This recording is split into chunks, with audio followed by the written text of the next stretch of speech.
Hello and welcome to Raggy's Beers, Wines and Spirits review. After all them Robin Hood festival videos, it's nice to get back to normality. Oh, fucking hell, nearly dropped the bottle. So this is One-Eyed Jack, and it's an orange pale ale. I don't know who makes it. 5%. Can't read the writing on the back, so not sure who makes it.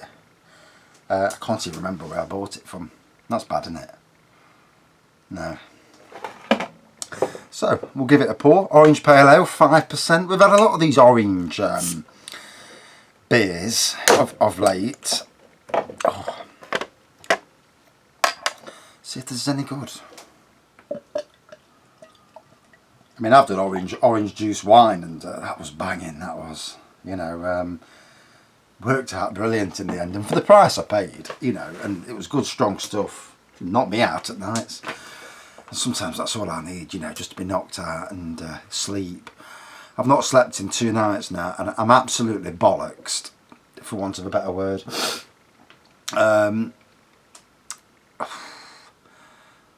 Thursday night, I fell asleep at 10 o'clock, so I got this bloody cold. Fell asleep at 10 o'clock, woke up at 2. Could I get back to sleep? No. And I'm lying in the bed, and I can hear the creaking of the floorboards, and I'm thinking, shit. It's not fucking rats or mice or anything, because after that episode Under the House, it's freaked me. And then I'm lying there, I put Harry Potter on in the end, listening to Harry Potter audiobooks, which is brilliant. But the problem is I couldn't fall asleep. And then last night, I put Harry Potter the film on then, because the wife was busy doing a cake downstairs. And, you watch a film and you get about 10 minutes in, you fall asleep, and then you wake up a little bit, and then you fall asleep again, and then you wake up. And I woke up, watched the end of it, woke up, went downstairs, then went back to bed. Could I fall asleep? No, another crap night's sleep. I know I had some sleep, but it was crap. So now it's like 6:30, 7 o'clock on Saturday night, and I'm dead to the world. So,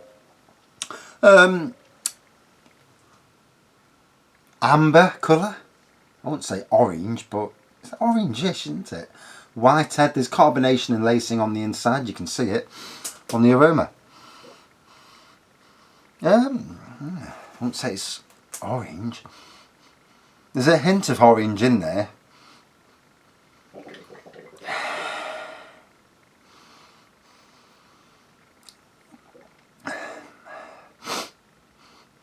I've got a cold, so it's not, obviously it might not help my senses as much.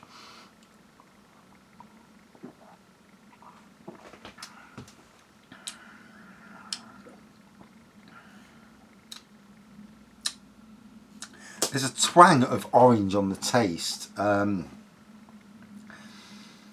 hops, and that's what I'm getting in the aroma as well. Hops.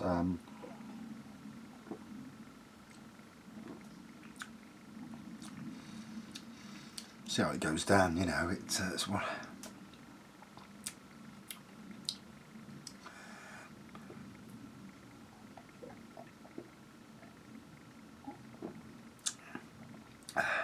So a week away from the Beer Festival, Nottingham's Beer Festival, one of the biggest in the country, if not the biggest in the country. And there's something like 1,200 beers and ciders. And then there's all the gin, and then there's all the live entertainment. And, if you go down in the crowd, a load of you, it's a good day out, have a good laugh, take your time, eat a bit of food, and enjoy the day. I don't know what time I'm going down. I need to sort out with my mate and see if there's more of us going, because it's always better when you're in a crowd. There are 1 or 2 of you. If you're on your own, it's horrible, isn't it? Or even if there's 2 of you, because you run out of things to say. So you get pissed, and then you don't care who you talk to. It's like, yeah, this is nice, isn't it? I've already marked out some beers that I want to try. Quite a few from local breweries, which is, it's nice. A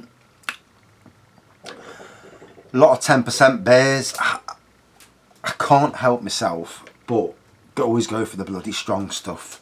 And it's just something, and then I drink it, and 20 minutes later, I'm like, oh my God, I'm struggling, I'm dying all of a sudden. And then it's ring the wife and get her to pick me up.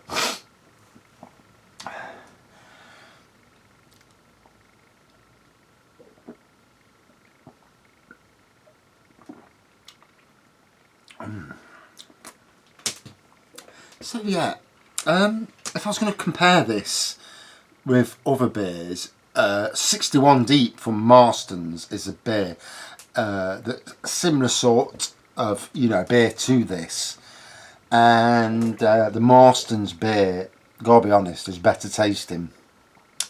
But obviously, be positive about the beer you're drinking, because obviously that's what you're reviewing. It's okay. It's palatable. The 5%'s not really showing up to me. You know. I'd say it's an orange pale ale. I'm not really getting the blast of orange that I would have thought I'd be getting. It's very subtle. You know, more in the background than anything.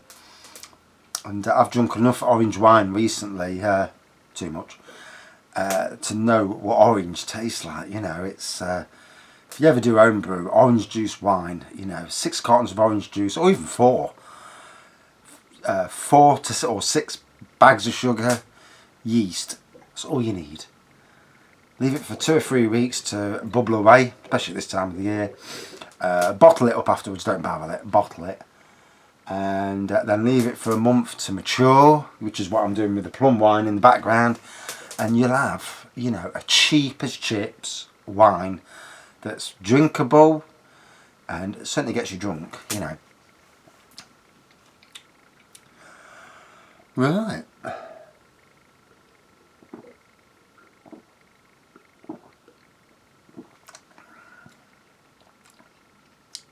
Yeah, it's... There's orange there. It's just not at the forefront. It's more in the background. So this would appeal to those drinkers who want to try something new, but don't want a full blast of orange. You know, they want to try this orange beer, you know, but don't want to get too much orange. And for them, it's great. Like all beers are there to suit you, unless the beer's rancid. You know, I've had a couple of beers where they've been horrible, you know, and I've gave reviews, cut scores accordingly. Whether those beers, when I drank them, there was something wrong, you know, they didn't come out right in the brew, and they're normally a lot better. You know, there's one at Morrison's that I need to retry, Marco Pierre White, the Governor. It's come back into Morrison's. It's £1.50. It was on their beer festival last year, and that when I tried that, it was disgusting. It was horrible, nasty, and I'm gonna give it a re-review just to see if I had a dodgy bottle. It happens. I get beers that have gone dodgy, you know, homebrew. So it does happen, you know, not often, but it happens. But it shouldn't happen to a commercial brewery, you know. But I've been down to beer festivals before, and they've cracked open a barrel and it's not been right inside. So it does happen. And then at the end then, it's had a bit of time to breathe, and I got a blast of orange. How strange. So, orange, light amber in colour. Little white head. Good carbonation and lacing. All about orange and hops on the aroma. Same in the taste. Subtle orange taste. And that's all you can say about it, really. So, out of 5. Now, my honest verdict, yeah, it's not for me. I didn't think that the orange did not shine through as enough for me. It needed a bit more orange in it. But that's my personal experience, personal view. Decent enough beer, just not enough orange for me. Out of 5 then, I'm going to give it about a 3.7 out of 5. Yeah, that's about it for that one, really. Right, thanks for watching, and thanks for subscribing and following this channel and listening to me when I go on and, you know, talk about rats, which I'm sure no one wants to hear, but you know, sometimes it's good to get it out and get out there, you know, especially if you've never encountered them, you know, and you hear something at night and you think, what the hell was that, you know. And hopefully we'll see how long we can last in the beer room. I've got a lot of beers, as you can see in the background. I'm stacked, and Last year I didn't buy so many beers because, to be honest, I'm the only worker in my house. So my wife, she looks after our autistic son. So we really struggled. But this year I've done the odd little private jobs, and obviously that £20 a week, 9 or 10 new beers every 2 or 3 weeks, mounts up. And I've already got enough beers to last me till next year. Although I'm gonna have to start going through and making sure they aren't getting out of date. But a lot of beer reviews coming up. Well, some very interesting beers amongst them. Thanks for watching. See you soon.